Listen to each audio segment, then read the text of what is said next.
Ada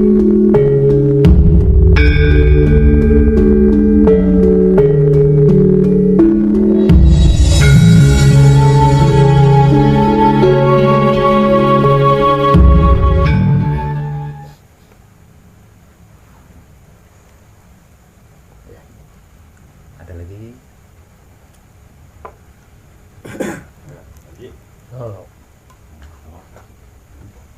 Jadi mumpung Bapak ini, jadi kalau keterangan yang menjelaskan ada dan bisa dipertanggungjawabkan. Ya.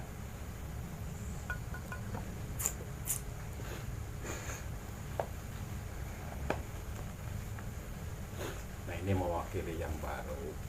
Tadi kan gimana semua itu ada bahasa tadi itu innalillahi wa inna ilaihi raji'un. Di situ kan tidak ada kata mati kan, Ya. biar tahu semuanya gitu. Ya. Masuk. Dan rata-rata Pak, kalau umumnya ya kan ada yang meninggal mengucapkan itu, bahkan sebelum kita ke pengeras suara juga dahulu tadi telah meninggal dunia Anu bin Anu kan, Anu bin Fulan, Wajib lah. wajib lah gitu. Ini saya kembalikan lagi ke pembicaraan siang. Pada awal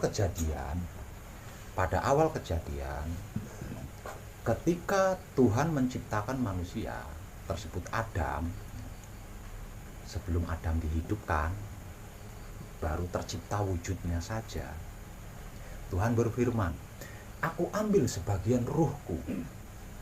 Nah, sabda ini, firman ini belum berlanjut. Aku ambil sebagian ruhku. Setelah ruhnya diambil, nah di sini terjadi sebuah komunikasi antara Tuhan dan ruh Tuhan. Semua diperbincangkan, semua dibicarakan. Dan apapun bentuk pembicaraannya itu ditulis, lalu dikitabkan. Dan kitab itu lebih dikenal dengan sebutan Lauh Mahfuz atau Lauhul Mahfuz. Kitab hidup yang hanya diketahui oleh Tuhan dan ruh Tuhan. Setelah selesai perjanjian, lalu aku tiupkan dengan sebuah sabda, kun fayakun. Nah, setelah ruh Tuhan ini memasuki jasad Adam atau tubuh Adam, maka pada saat itu dimulailah sebuah kehidupan. Setelah kehidupan dimulai, Tuhan berfirman, inna lillahi wa inna ilaihi raji'un.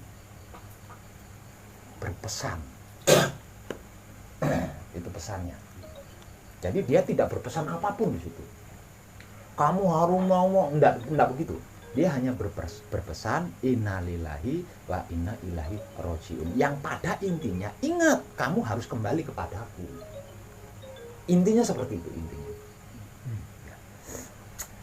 Jadi inti daripada kalimat innalillahi wa inna ilaihi raji'un adalah pesan dari Tuhan untuk ruh Tuhan itu ketika sudah memasuki jasad Adam, bahwasanya hidup itu berasal dari Tuhan dan harus kembali kepada Tuhan.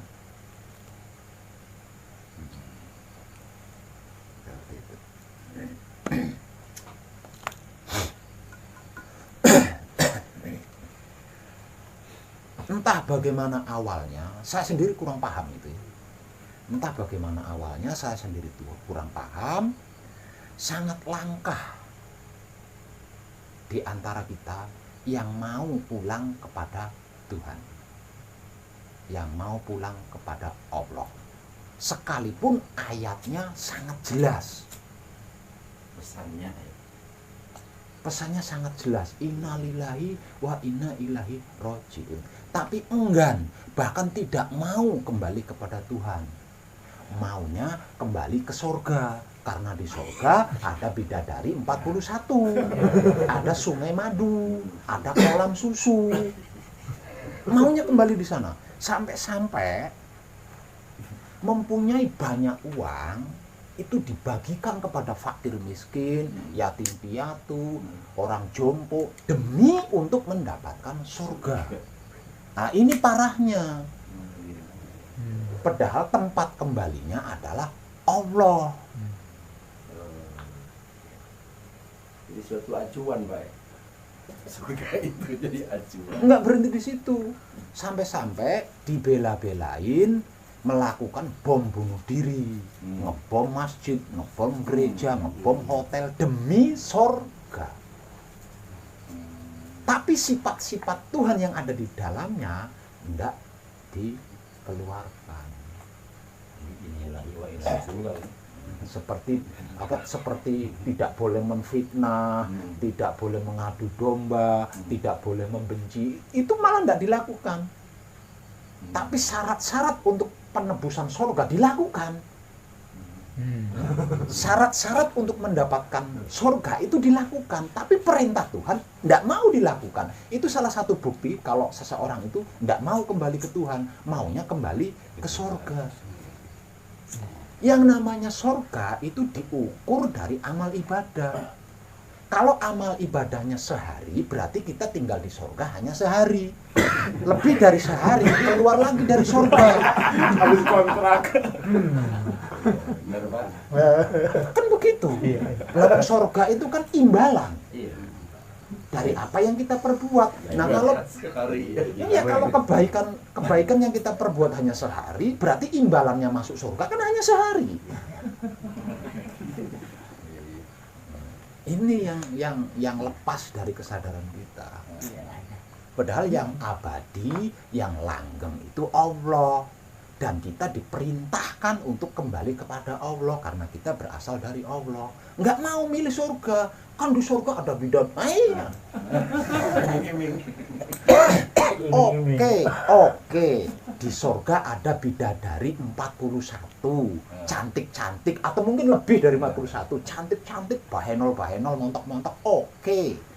Tapi yang namanya ruh itu tidak berjenis kelamin. Gimana mau nikmatinnya? Lah terus buat apa bidadari itu? Nah, ya. Ruh itu tidak berjenis kelamin, tidak laki-laki, tidak perempuan, itu ruh. Mengejar surga demi bidadari 41 untuk apa? Lah wong kelaminnya nggak ada. Nafsu juga nggak ada. Nafsu nggak ada. Ini bener, Pak, itu. Saya maaf ya, saya nengok, maaf, bukan memfitnah orang, yang realita. Saya pernah debat, emang keras ya debat. Maaf yang suka masjid ke masjid kan banyak ya. Jadi pandangan dia yang mungkin belum mencapai ini, mungkin akhirnya saya juga maklum lah, baru didoktrin aja. Iya. Jadi dia udah didoktrin semacam kata itu. Jadi saya ibadah, pintu surga udah di depan muka saya. Oh, udah gede katanya. Oh, udah gede. Kemarin Lebar. meninggal, ya kan? Kemarin meninggal. Saya ingin gali itu kuburannya ke surga enggak? Saya ingin tahu tuh. Harusnya jangan begitu. Mm-mm. Harusnya ketika dia meninggal ucapkan innalillahi wa inna ilahi sorgaun. Karena dia Bukan, tapi sorgaun. Harusnya begitu. debat sama dia. Sudah sudah waktunya kita mengidolakan Allah. Sudah waktunya kita menuju hanya satu titik, yaitu Allah. Di dalam Allah ada surga. Di dalam surga belum tentu ada Allah. Target surga. Target. Iya, jadi lucu, kita itu lucu. Ayatnya hafal. Bahkan setiap kali ada tetangga meninggal kita selalu mengucapkannya. Tapi yang kita cari, yang kita kejar, yang kita idolakan surga. Aduh, bagaimana kepriben itu. Nah, bagaimana? Sudah saatnya, sudah waktunya kita menuju Allah, mengidolakan Allah. Dan kita tidak akan pernah mengenal Allah jika kita belum mengenal hidup kita. Karena yang bisa mengenal Allah hanya hidup kita. Itu digambarkan, disejarahkan secara abadi di Isra Mi'raj. Ketika Rasulullah berhadapan dengan Allah, Jibril pun tidak mampu mendampingi. Artinya yang bisa mengenal Tuhan adalah ruh Tuhan itu sendiri. Yang bisa mengenal Allah hanya utusannya, yaitu hidup. Jadi kalau kita ingin mengenal Tuhan, ya kita harus mengenal hidup kita terlebih dahulu. Kalau kita bisa mengenal hidup kita, pasti mengenal Tuhan. Jadi jembatan kita itu hanya hidup kita. Kalau dalam bahasa agamanya jembatan kita itu adalah Rasulullah. Nah, Rasulullah itu bukan Muhammad. Nah, ini kan kebanyakan kan mengatakan tuh seperti itu. Jadi kemajadinya Pak, gitu, yang sudah terdahulu. Nah, ini kan dikembalikan tentang rasa kan gitu. Rasul yang dimaksud Rasulullah itu adalah Rohul Kudus atau Roh Suci atau hidup yang menempati semua makhluk. Jadi Rasulullah itu bukan hanya berada di dalam diri Muhammad, tapi juga berada di dalam setiap diri manusia. Kenapa kok diwajibkan bersolawat kepada Rasulullah? Karena hanya Rasulullah, hanya hidup kita yang bisa membawa kita kembali ke hadiratullah. Seperti itu. Jadi kalau kita beragama Islam dan suka bersolawat, ketika kita bersolawat kesadarannya jangan ke Mekah.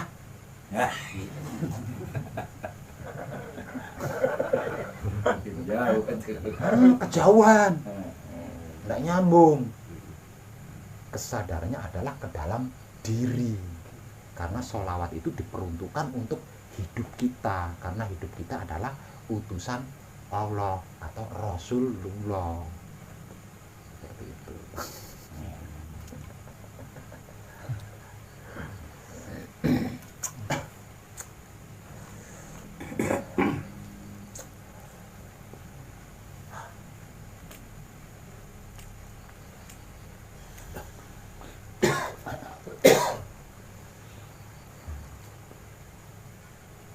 Ya.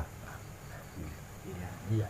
Bahkan Nabi Muhammad sendiri bersabda, jika kamu memandangku harus dari dua sisi. Satu sisi pertama sebagai Muhammad, sebagai Nabi. Satu sisi kedua sebagai Rasul, sebagai utusan.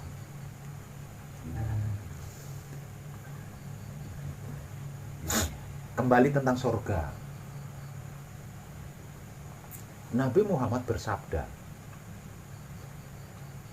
tidak seorang pun yang akan terselamatkan oleh amal ibadahnya.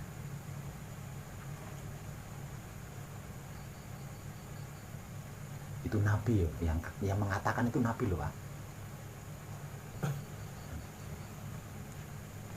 Tidak seorang pun yang bisa terselamatkan oleh amal ibadahnya.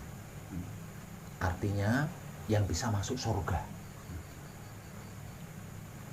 Tidak ada seorang pun yang bisa masuk surga dengan amal ibadahnya kecuali ridho Allah. Jadi suatu ketika ada seorang umat bertanya kepada Nabi, ya Nabi, benarkah jika aku melakukan atau melaksanakan amal ibadah aku akan mendapatkan surga? Nabi menjawab, tidak ada seorang pun yang terselamatkan oleh amal ibadahnya atau masuk surga kecuali ridho Allah. Termasuk engkau sendiri tidak bisa, aku juga tidak.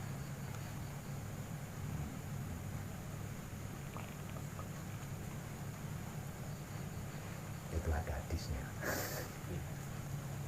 Jadi jangan berbangga diri karena pernah beramal dan beribadah. Karena itu bukan jaminan jika tidak mendapatkan ridho Tuhan. Jadi yang bisa menyelamatkan kita adalah ridho Tuhan. Tapi kalau kita belum mendapat pengampunan dari Tuhan, bagaimana mungkin ridho itu akan turun?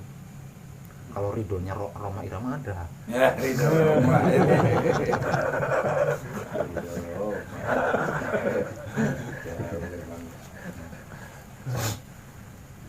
Jadi untuk bisa mendapatkan ridho Tuhan, jadi kita harus mendapatkan pengampunan terlebih dahulu.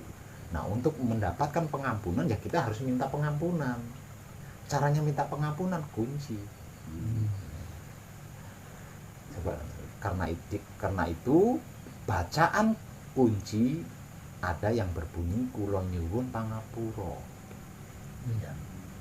Minta pengampunan, tapi minta pengampunannya bukan ke Tuhan. Kita tidak punya salah sama Tuhan, itu tidak punya dosa kita sama Tuhan. Kita tidak pernah punya salah sama Tuhan, kita tidak pernah punya dosa sama Tuhan, karena apapun yang kita lakukan adalah geraknya. Nah, itu. Bagaimana mungkin dia yang menggerakkan kok berdosa? Enggak. Iya. Tidak selembar daun pun yang jatuh ke bumi tanpa kehendaknya. Artinya apapun yang kita lakukan ini kan kehendaknya. Kok bisa disebut dosa? Lah wong dia yang menggerakkan. Kata orang Sunda mah, Pak, kersa dan kersanya. Itu dia. Lalu di mana letak dosanya kalau seperti itu? Iya. Enggak ada. Artinya kita tidak punya dosa, tidak punya salah sama Tuhan. Salah kita, dosa kita adalah kepada hidup kita sendiri. Jadi minta pengampunannya itu kepada hidup kita, bukan kepada Tuhan. Sebab itu Gusti ingkang Maha Suci kula nyuwun pangapura dumateng Gusti ingkang Maha Suci. Jadi minta pengampunannya itu kepada hidup kita sendiri. Kenapa kita harus minta pengampunan kepada hidup kita? Seumur hidup kita itu digendong, diteng-teng, disunggi sama hidup, tapi tidak bisa menyadari, tidak pernah menyadari. Itu kesalahan kita. Itu dosa kita. Ya, iya, tapi kan kata-kata itu, Pak, umumnya, minta aja kamu pengampunan Allah. Nah ini, jadi ini kan kontroversi. Iya, nggak sinkron gitu antara hidup. Nggak bisa seperti itu, nggak bisa, nggak tepat. Tidak selembar daun pun yang jatuh ke bumi tanpa kehendaknya. Artinya apapun yang terjadi, apapun kejadiannya, apapun yang kita lakukan, mau salah mau benar, Ya. di mata umum itu gerak Tuhan. Kenapa kita harus punya dosa ya? Lah terus letak dosanya di mana? Lah wong geraknya dia. Semua geraknya dia. Letak dosanya di mana? Kesalahan kita adalah dengan hidup kita sendiri. Dosa kita adalah dengan hidup kita sendiri. Maka memohon ampunlah kepada hidup kita sendiri atas ketidaksadaran kita selama ini. Selama ini kita bisa bicara, bisa duduk, bisa bekerja, bisa beristri, bisa berpikir, bisa tidur dan lain sebagainya, itu karena adanya hidup di dalam diri kita. Dan seumur hidup kita tidak pernah berpikir tentang hidup, tidak pernah mencari tahu. Nah itu letak salah kita, letak dosa kita. Coba kalau nggak ada hidup di dalam diri kita, kita adalah mayat. Kalau tidak ada hidup di dalam diri kita, tidak ada guru sejati di dalam diri kita, tidak ada Rasulullah di dalam diri kita, tidak ada ruh suci di dalam diri kita, kita itu bangkai yang hanya layak untuk dikubur. Kita bisa itu, bisa ini dan lain sebagainya. Bahkan sampai bisa menyebut ya Allah, itu karena ada hidup di dalam diri kita. Iya. Coba kalau nggak ada hidup, nggak bisa. Nggak bisa. Yang menjadikan kita bisa beragama, bisa beribadah, bisa beramal, itu karena adanya hidup di dalam diri kita. Tapi kita tidak pernah mikirin hidup. Nah ini letak kesalahan kita, letak dosa kita. Bukan sama Tuhan, kalau Tuhan tidak tahu urusannya. Kalau kita tidak bisa kembali kepada Tuhan, tidak pulang kepada Allah, nah itu baru urusannya. Kamu berasal dariku, kok tidak kembali kepadaku? Wah, ini baru urusan Tuhan. Selain soal kembali, bukan urusan Tuhan. Nggih.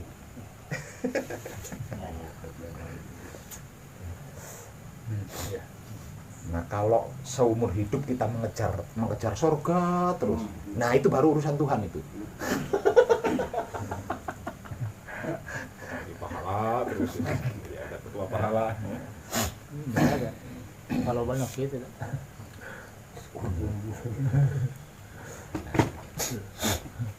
Dulu hanya dengan mengucapkan kalimat Bismillahirrohmanirrohim orang bisa terbang, Pak. Padahal nggak nyambung ya, nggak nyambung. Untuk bisa terbang, yang nyambung itu kan aji saipi angin, itu baru nyambung.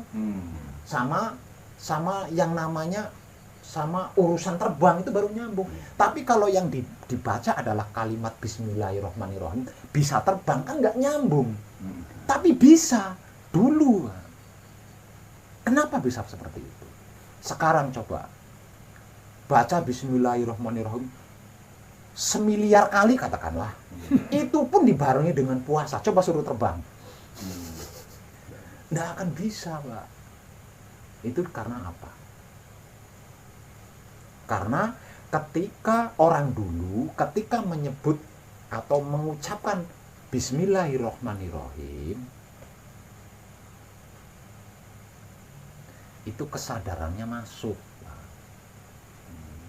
masuk kepada Rasulullah, masuk kepada hidup, masuk kepada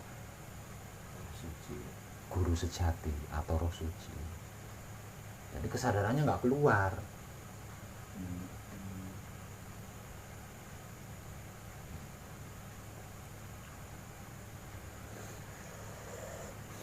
Jadi penentunya kesadaran ya. Penentunya kesadaran. Kenapa bisa seperti itu? Itu karena Tuhan tidak tahu urusannya, Mak. Tidak tahu.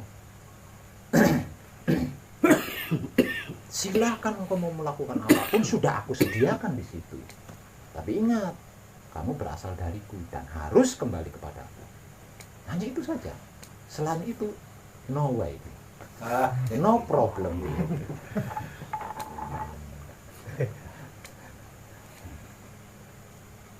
Nah, karena terlalu banyak manusia-manusia yang tidak kembali kepada Allah, maka banyak pula setan-setan, Pak. Sampai-sampai di rumah kosong, di jembatan, di kayu, di pohon beringin, itu setan semua isinya. Karena tidak kembali. Karena terlalu banyak manusia yang tidak kembali kepada Tuhan, kepada Allah. Jadi setanlah dia. Ya itu tadi. Kembalinya ke surga. Dia berbuat baik selama di dunia, dia berbuat baik seminggu. Masuk surga kan seminggu juga. Setelah 1 minggu keluar dia dari surga. Jadilah setan. Habis kontrak, Pak ya. Iya dah. Tuhan tidak pernah menciptakan setan. Tuhan tidak pernah menciptakan setan. Allah tidak pernah menciptakan setan. Tapi dalam kenyataannya setan itu banyak. Dan setan yang berjumlah banyak itu bukan ciptaan Tuhan, tapi ciptaan manusia itu sendiri. Karena tidak mau pulang ke Allah. Jadilah setan.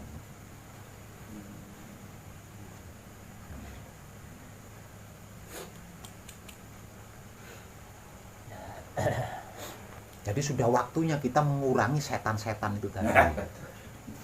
Sudah waktunya kita sudah waktunya kita mengidolakan Allah dan mengurangi jumlah setan-setan itu tadi.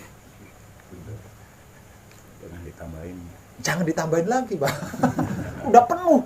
Kita hidup berdampingan dengan bangsa jin. Yang diciptakan oleh Tuhan adalah jin. Tidak aku ciptakan jin dan manusia, melainkan untuk beribadah kepadaku. Artinya Tuhan hanya menciptakan bangsa jin dan bangsa manusia. Tidak ada bangsa setan, itu nggak ada. Tuhan tidak menciptakan. Nah, kita hidup berdampingan dengan bangsa jin saja sudah sumpah, sudah sering gerah kan. Ditambah lagi dengan bangsa setan-setan ini tadi. Wah, aduh gerah deh. Kayak gitu.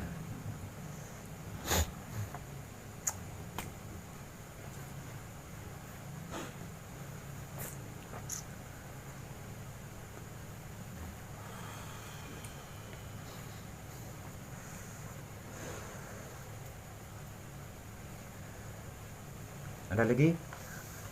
Monggo, monggo. Oh, oke. Minum aku. Makan, ayo. Kunya aku sudah lagi tahu. Oh. Nyai kira yang kapan nak kunci nawe gitu. Pasti. Pasti itu bang. Pasti. Pasti. Saya kan kunci. Biasa gitu muka kan. Kan kalimahna. Kalimah lagi. Aplikasi nama itu kumpul nunggal suci membicarakan yang suci. Saya udah ceritakan enggak suci Kalimah. hidup. Mantra Bunyinya. Nang ai cariasan atas ka hartos lah. Yang buktikan.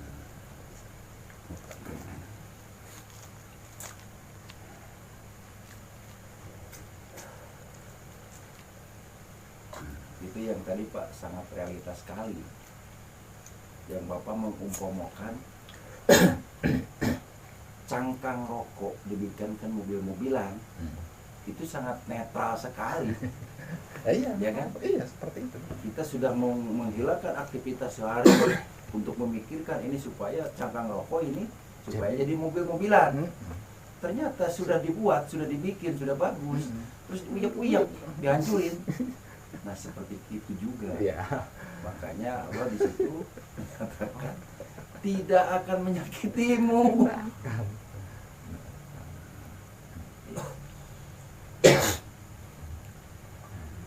Sesungguhnya aku tidak pernah mempersulit hambaku. Justru hambaku sendiri itu yang mempersulit dirinya. Lalu cuma disuruh pancalaku, hanya disuruh beriman. Tok, udah. Tuhan hanya menyuruh kita untuk beriman. Tuhan hanya menyuruh kita untuk berpancalaku. Kitanya yang wah nyiksa diri, wah. Banyak kebutuhan, pikiran udah kemana tahu kan? Eh.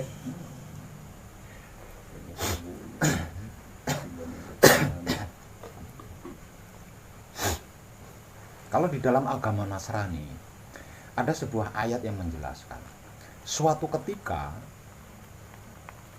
terjadi sebuah bencana atau sebuah musibah. Nah pada waktu itu Yesus bisa berdiri di atas air. Nah umatnya kebingungan, lalu bertanya kepada Yesus, wahai Rasul, ilmu apa yang engkau gunakan sehingga engkau tidak tenggelam, seringan kapas, bisa berdiri di atas air? Jawaban Yesus apa? Andai engkau memiliki iman sebesar biji sawi saja, lalu engkau berkata kepada sebuah gunung, wahai gunung, kamu pindah di depan rumah saya, maka gunung itu seketika akan pindah di depan rumah. Hanya saja sayangnya banyak yang tidak tahu maksud daripada iman. Ngertinya iman itu yakin, ngertinya iman itu hakul yakin. Padahal Allah, Tuhan itu tidak butuh keyakinan kita. Kita yakin kepada Tuhan, Tuhan tidak mengalami beruntung. Kita tidak yakin kepada Tuhan, Tuhan tidak rugi. Artinya Tuhan itu tidak butuh keyakinan kita. Nah, selama ini kita tidak tepat mendefinisikan iman. Selama ini kita mendefinisikan iman adalah yakin, mentoknya hakul yakin. Satu misal iya, oke lah, iman itu adalah yakin atau hakul yakin. Ketika kita, mari kita buktikan, ketika kita bermasalah, apakah kita menggunakan Allah?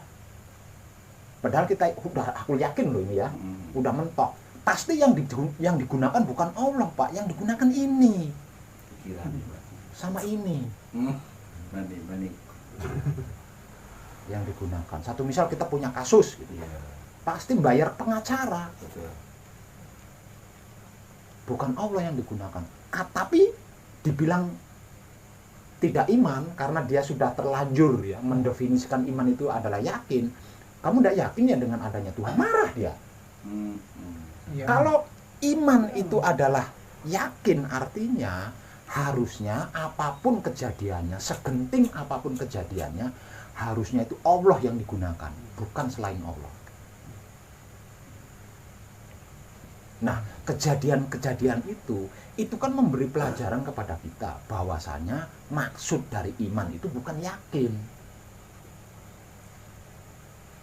Maksud dari iman adalah wahyu pancalaku, pasrah kepada Tuhan, menerima keputusan Tuhan, mempersilahkan kuasa Tuhan, merasakan kenyataan Tuhan, dan menebar cinta kasih sayang Tuhan. Untuk apa saya yakin sama Allah kalau tidak pernah pasrah sama Allah?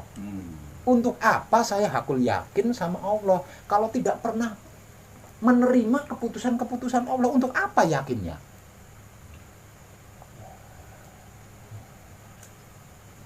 Tapi coba panjenengan perhatikan. Ketika panjenengan bermasalah, semua akal buntu, pasti pasrah. Ujungnya pasti pasrah. Ya, semua udah buntu loh ini. Semua jalan udah buntu. Ujung-ujungnya pasti pasrah. Tapi ketika kita pasrah, selesai kan masalahnya. Malah ketemu kan solusinya. Iya, benar. Dan nyerah lah gitu ya. Malah ketemu solusinya. Perhatikan aja. Benar pisan.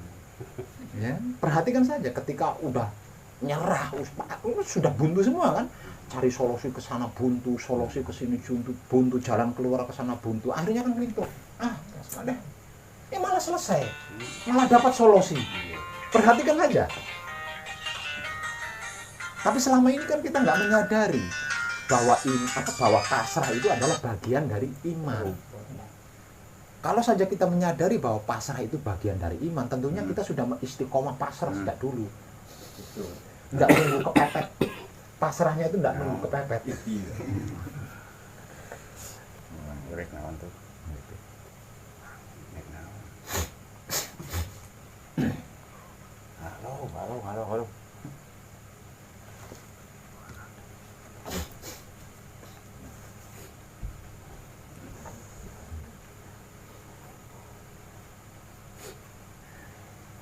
Semua bentuk amal ibadah kita sudah benar, jadi jangan disesali. Hanya saja mengarahkan kesadaran kita ini loh yang tidak tepat. Kalau bentuk ibadahnya, bentuk amalnya benar semua, mengarahkan kesadaran kita ketika kita beribadah, ketika kita beramal, ini loh yang tidak tepat selama ini. Iya, benar. Karena di sini yang banyak gangguannya. Akiu. Masa bojol ke Papuli itu Bentuk tidak tepatnya di mana? Ketika kita bersolawat, kesadaran kita lari ke Arab. Iya. Ih, kan gitu. Ketika kita menyebut ya Allah, kesadarannya lari ke langit. Ih, ini loh yang tidak tepat. Ya, asal kita dari Allah, surga yang dicari. Nah, ini ketidaktepatan-ketidaktepatannya. Salah satu bentuk ketidaktepatan kita selama ini.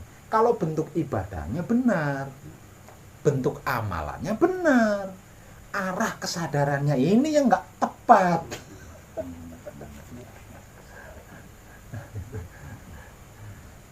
Nah, karena itu mari kita perbaiki bersama. Sudah saatnya, sudah waktunya kita menuju Allah, mengidolakan Allah. Dan mengurangi setan.